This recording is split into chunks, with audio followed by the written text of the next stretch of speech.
Good evening. This is CTV News for Monday, July the 15th. I'm Sonia Shrivastava. And I'm Patricia Ballone. Glad to have you with us. Well, the acquittal of George Zimmerman in the killing of an unarmed teenager has sparked numerous demonstrations nationwide. Many of the protests call Saturday's verdict a tragedy of justice for the family of 17-year-old Trayvon Martin. Earlier today, the National Black Church Initiative held a rally outside of the Department of Justice. Our Tahira Chrisman has more. The National Black Church Initiative is taking it to the Justice Department here today. I'm standing right after a protest that they just had, and they're calling for not just criminal cases against George Zimmerman, they're calling for a total boycott on the state of Florida. We want the Justice Department to assure us that other African-American males around the country will not be killed because they ran into a white American who is frightened of their presence. Trayvon Martin did not have a gun. He had Skittles and a drink. We have a constitutional right not to spend our money in any place that do not respect our humanity. By him being found not guilty, it said that you didn't do anything wrong. And how can you say that you didn't do anything wrong when you got a child that's dead, and a family that's mourning, and a kid that did not come to your house?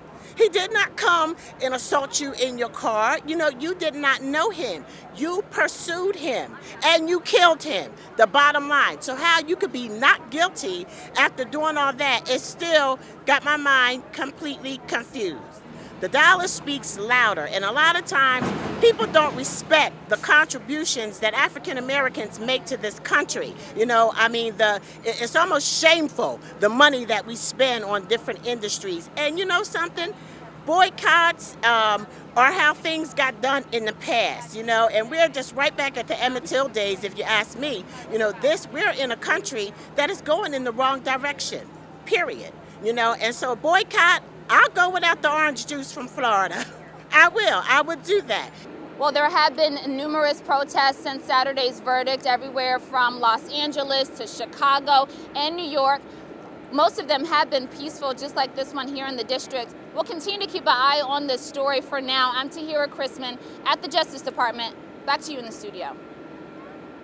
And leaders across the country have spoken out in response to Saturday's verdict. Earlier today, Congressman Cummings said in part, "My prayers are with the Martin family. I'm disappointed in the jury's verdict and heartbroken for the scores of young black men nationwide for whom this verdict delivers a startling message. Our fight for civil rights is not over." Well, opinions continue to pour in from throughout the area. Prince George's County Council Chairwoman Andrea Harrison says, as a mother, she shares the pain that Trayvon Martin's parents feel. She compared the verdict to another high-profile decision. As a mother of two boys that are, somewhat in that age range, of course, it's very troubling. But more importantly, just think about this. There's a man who went to jail because he allowed some dogs to fight, and the dogs died. But here, one takes another's life, and he can still walk around with a gun. I find that a little troubling myself. Martin's family does have the option of filing a civil suit against George Zimmerman, but in interviews following the verdict, their attorneys have not confirmed whether or not they will.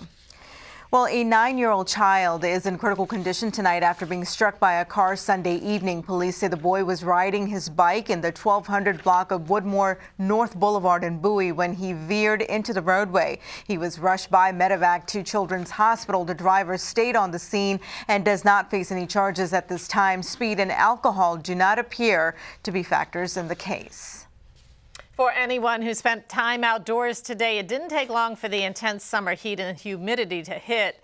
Temperatures hit the mid-90s, but with the heat index felt more like 100 degrees. Forecasters say the heat is only going to get worse, with above-average temperatures expected to continue through Friday. The National Weather Service has already posted a heat advisory for parts of the region on Tuesday, warning that more advisories may be required later in the week. In the meantime, the Prince George's County Fire EMS Department is reminding residents to keep hydrated and stay indoors in the air conditioning as much as possible. Officials also ask that people check on elderly neighbors and never leave kids or pets alone in hot cars. Well, Pepco is granted a partial rate increase to improve the electrical grid, but the amount approved by the Maryland Public Service Commission is substantially less than the company asked for. Pepco had requested a $192 million grid resiliency charge. $24 million was granted. The utility also requested nearly $61 million for reliability investments. Less than half of that was approved. That will add an extra $2.19 to the average bill of residential customers. This is Pepco's third request for a rate increase in the last 4 years. AARP says there is no compelling reason to raise rates and that Pepco should use profits to fund infrastructure instead of relying on customers for the cost of improvements.